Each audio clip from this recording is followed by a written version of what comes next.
Good afternoon, everybody. Today is the 23rd of October, so it's Wednesday of week 2, and big excitement today is we had the first of our kindergarten transition sessions with our 2025 kindergarten students arriving. We had a whole bundle of Year 4 helpers who took them off to class, and whilst that session was happening, teachers getting to know the new kids a bit, I had the opportunity to meet with and have a bit of a session with our incoming parents, speaking about what Thornley West looks like, what the transition to big school looks like, etc. We are welcoming a few more kindergarten kids in 2025 than we had in 2024.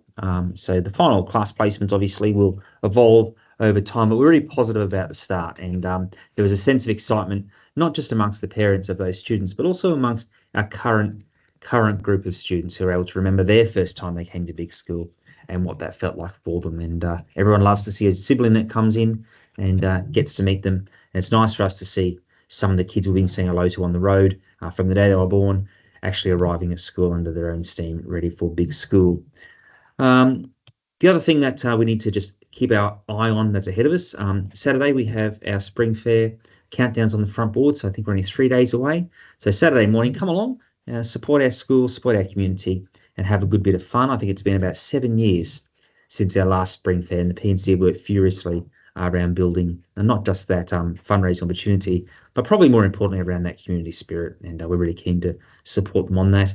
I know my name's on the dunk tank. They're somewhere along with a number of my colleagues. So if you turn up at the right time, perhaps you'll have the opportunity to try to duck me. Let's see how that all goes. Next Thursday, Grandparents' Day. If you've got a child in Year 2, they'll be off swimming, but they should be back before the open classroom component of Grandparents' Day. So that is on our calendar. Been there for a while, and if Nana Pop don't know about it, you can remind them for us. That would just be fantastic. But probably one of the big things we've been involved with this week has been the student leadership process for 2025, and we're trying really hard to make sure we're aligning all of our processes, giving due weight to the 3 areas of student leadership, being our captains and prefects, our band captains, as well as the sports house captains. And we worked a lot on the captains and prefects, and with the success of that process, now it's time to streamline everything. And yesterday I got to meet with our students and invited Year 5 along for a bit of a chat about leadership, and also the Year 4 students to join as observers, because next year they'll be having this conversation. It's a good way to build some capacity for our students. I guess it's fair to say we look very closely at student performance and how they've managed themselves and contribute to the school throughout their Year 4 and 5 experience, as well as looking at the long-term trend. And what we expect from the students is a bit of self-reflection upon what the past has shown and those trends, but as well a look forward to what Year 6 may in fact look like and how they can contribute. So I do have included in today's newsletter a copy of the presentation I used with the kids yesterday, as well as our procedures we're going to follow.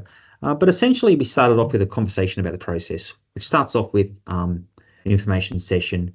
Then the next thing for the kids to do, they've taken away that information over the next week or so, is a bit of a chat with mum and dad, see if they're supportive of them being student leaders, chat with their teachers, and also to seek a student secondary. And that's really focused very closely on the student big criteria and the role descriptions, because obviously we need to have everyone meet those criteria to be eligible for consideration. The kids will complete an EOI. They'll come along to meet with me for a meeting. We'll have a conversation about their leadership, and if I give them the go-ahead to move forward, that will go off for a shortlisting process for the captains and prefects. The band captain and the sports house captains don't require shortlisting. They just move into the speech stage, and the information gathered from that expression of interest, it really is designed in a way that allows the students to pull it together really quickly to make a speech, and we give them some support around that. They do their speeches, and once they've done their speeches, there's a voting process. So everyone votes at Thornley West K6. Once the voting has happened, then we present badges at presentation day. And big conversation with the kids was really around which elements of the criteria are exactly the same between the 3 leadership positions. So we color-coded them to that effect, and the kids were well aware of those similarities. We've also, this is what the EOI would look like. So it's a Google form. kids will come to a classroom with me, complete the Google form. We focused on the behaviour code for students, which was sent home in our newsletter last term, has been a conversation piece here at school, and what we expect from students across the public education system in New South Wales. Conversation about uniform. We need to have our student leaders have very, very high uniform standards indeed, and our school's well supported by our uniform shop and by our community with this. And then a bit of a talk about what does participation look like, and the difference between being an active participant in sport and perhaps the person that gets a first ribbon every time are completely different. What we're looking at really is participation. That's very relevant for band as well, rehearsals, performances, practice, etc. And for our school captain and school prefects, we're looking for participation across a number of things, and that can be wide and varied, and we had a good talk about that yesterday. And then had some questions from the kids. The kids seemed pretty good, understanding all about behaviour. They knew that. Participation, they had that as well. We had a lot of questions about colours of ribbons at school, and the kids seem fairly intent on getting their hair ribbons right, but I'm confident we're okay now. So that's the process that we've been working on here at school this week. Fairly exciting.